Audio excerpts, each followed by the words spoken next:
For today's mga idol, ipapakita ko sa inyo kung paano kutkutin, airy varnish itong bangko mga idol. Kinukutkot natin, tinatanggal natin yung lumang varnish para maging mukhang bago uli, bumalik sa dati niyang aura na pagkabago mga idol. Dahil kapag hindi natin kinutkot mga idol ay basta na lang natin ibabarnisan ay napakapangit mga idol.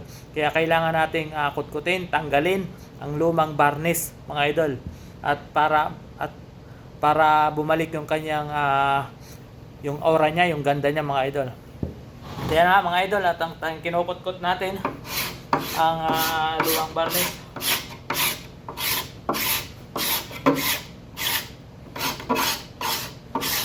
Pagtsatsagaan lang natin na kutkutin kasi medyo may kahirapan siyang kutkutin mga idol. Kailangan malinis na malinis, clear na lumabas talaga yung design ng kahoy.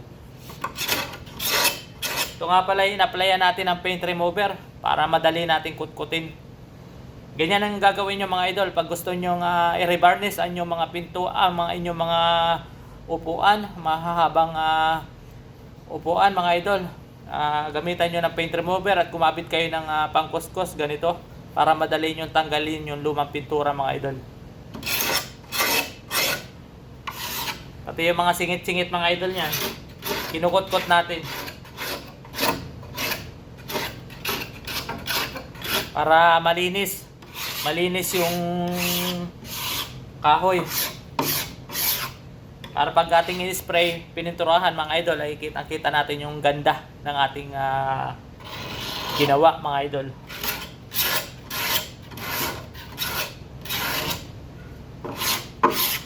Kailangan idaan natin sa tamang proseso ang ating pagpipintura, ang pag-re-varnish natin sa ating mga upuan.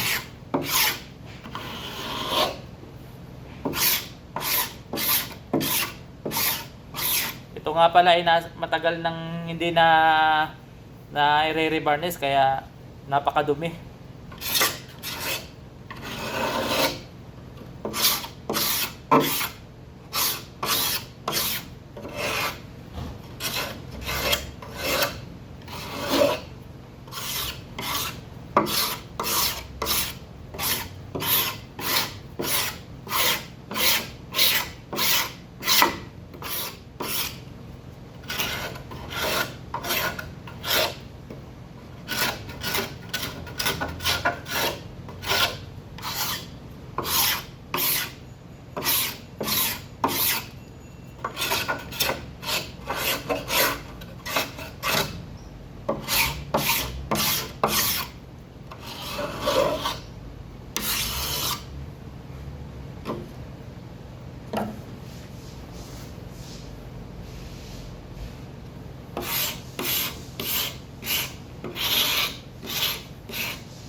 Ayan mga idol, at thank you for watching mga idol.